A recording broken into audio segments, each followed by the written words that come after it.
Hey guys, Mr. Jenkins here with your next lesson in chapter 8, which is 8.4, which is called Multiplying Special Cases. And just so you know, after 8.4, we will kind of, we almost treat chapter 8 like two separate chapters, right? So we'll kind of have some sort of a quiz or something after this. Just so you know. All right, so this would be kind of the end of the first half of chapter 8. Then we spend a bunch of time on the second half. Okay, so one important thing that you need to know about this lesson is that what I'm about to show you are some special cases where you can take some shortcuts in multiplying two binomials. The best thing about a shortcut is it can save you time if you know it, but you can still get there the old way, all right, or the long way. So in other words, if this is confusing to you, you can always multiply the binomials like we've seen in 8.3, okay?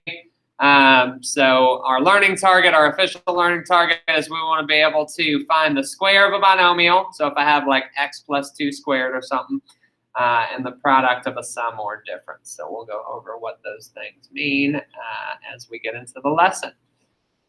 So for example 1, here are the formulas we need. So anytime you have a binomial squared, you can take this shortcut. All right. So one formula is a squared plus 2ab plus b squared. The other one is a squared minus 2ab plus b squared. So very similar, and then they give you some examples there. All right, now I'm going to show you the shortcut a couple of times, and then I'm also going to show you that you don't have to use the shortcut, right? So it's going to be, you're going to have to decide what you want to do there.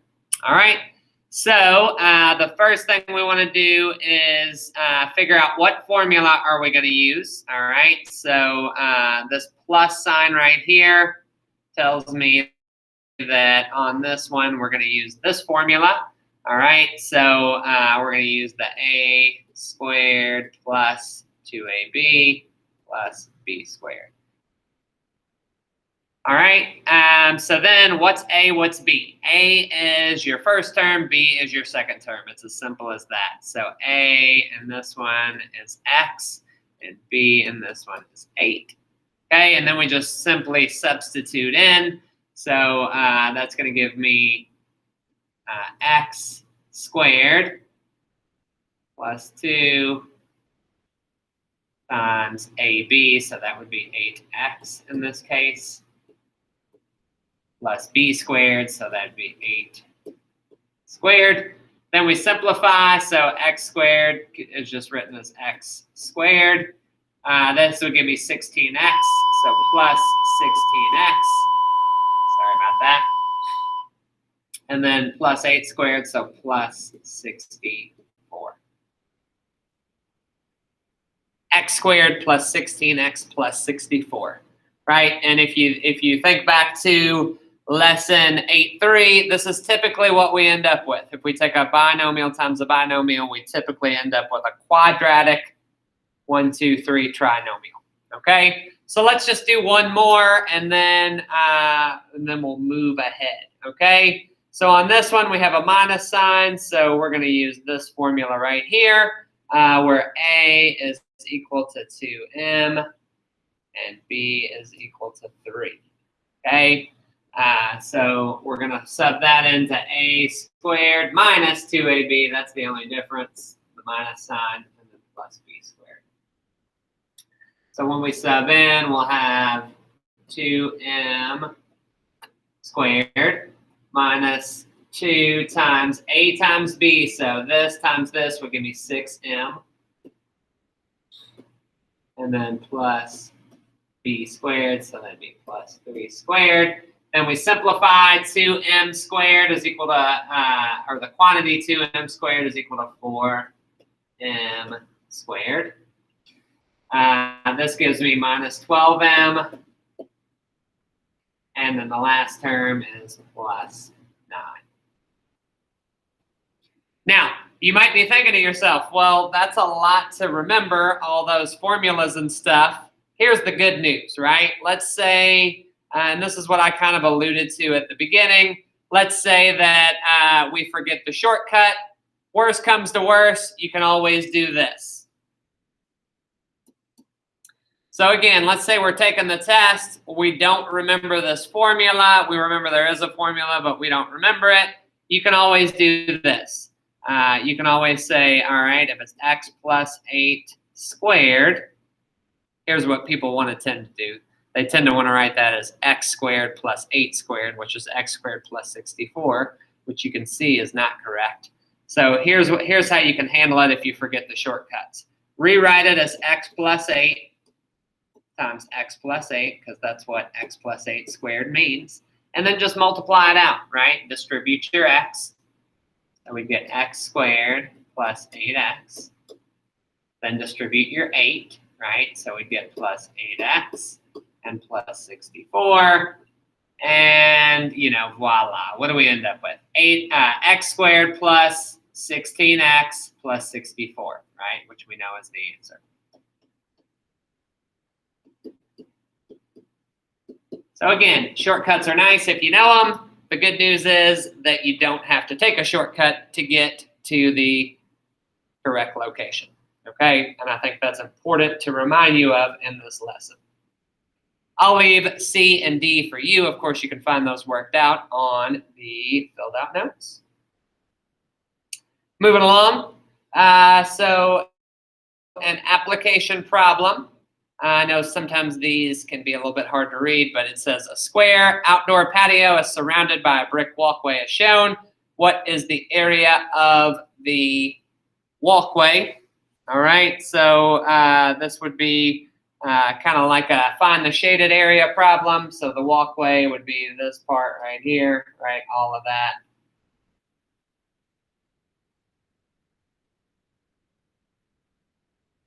So anyways, seen this kind of a lot now, but we want to do the outer kind of square minus the inner, all right? So the outer minus the inner, that's our strategy. Now we'll get to the math of it, right? And the main focus would be the area parts, okay? So the outer dimensions are x plus 6 by x plus 6, or x plus 6 squared.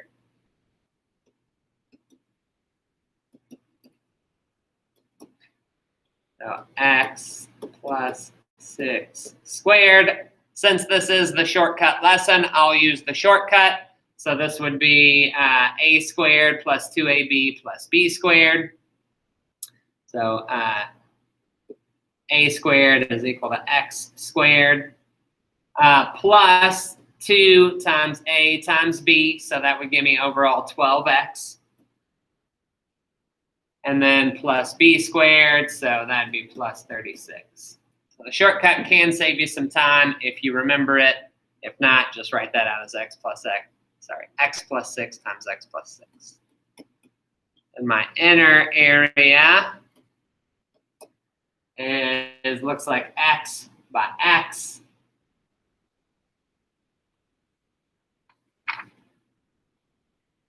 Yeah, so just x squared. Not a lot to simplify there. We would just write that as x squared. Okay, now we can do outer minus inner. So that's x squared plus 12x plus 36 minus x squared.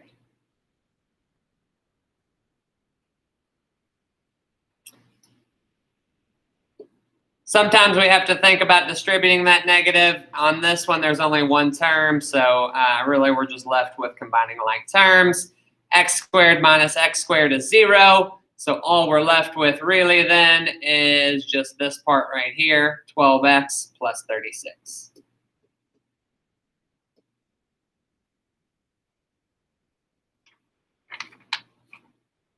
Or we could also write that as 12 times the quantity, x plus 3. Thinking back to 8 too. Okay, So that's that one.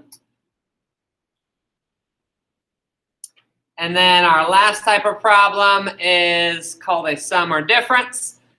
So this would be take the form of a plus b times a minus b. All right, so our formula here is a lot simpler. It actually multiplies out just to a squared plus b squared. And there is no other formula here because there's only, you know, it's either a plus b times a minus b, or you could flip that around, which means the same thing. Okay, so all we have to do then is figure out what's A. A is x cubed. What's B? B is 8, and then just sub in, right? So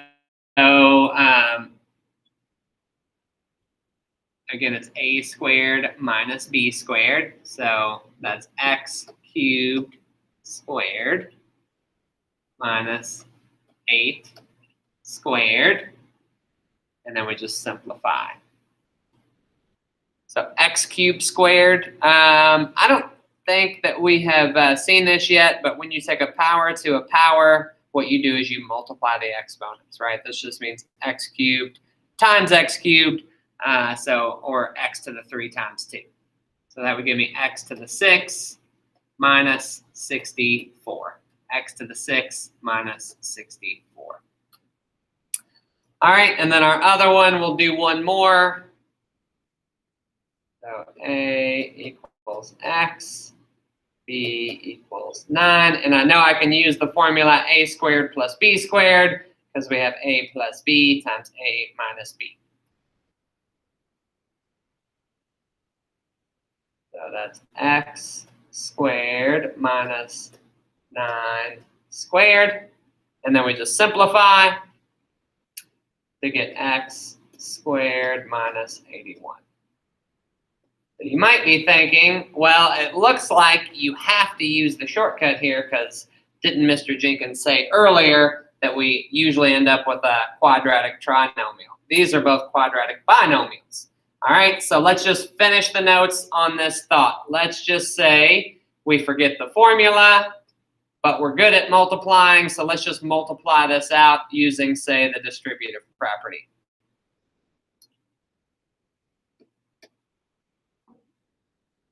So if we just multiply x plus 9 times x minus 9 without using the shortcut, how's that look?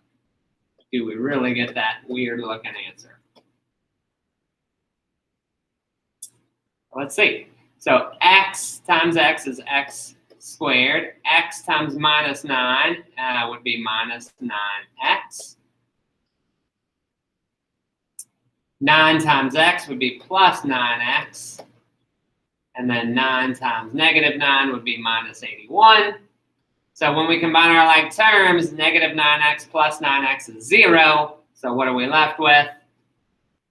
X squared minus 81, which again confirms that you do not necessarily need to remember these shortcuts. You can just multiply them out if that's more comfortable, if that's less to remember, which it is, right? So you may want to just do that. All right, so I will leave again C and D for you. Hopefully this was a nice, quick, painless set of notes, and hopefully it's helpful. And remember, when you're doing your Math Excel set, you don't necessarily have to use the shortcuts. You can just multiply them out, okay? That's all I got. And you guys have a nice day.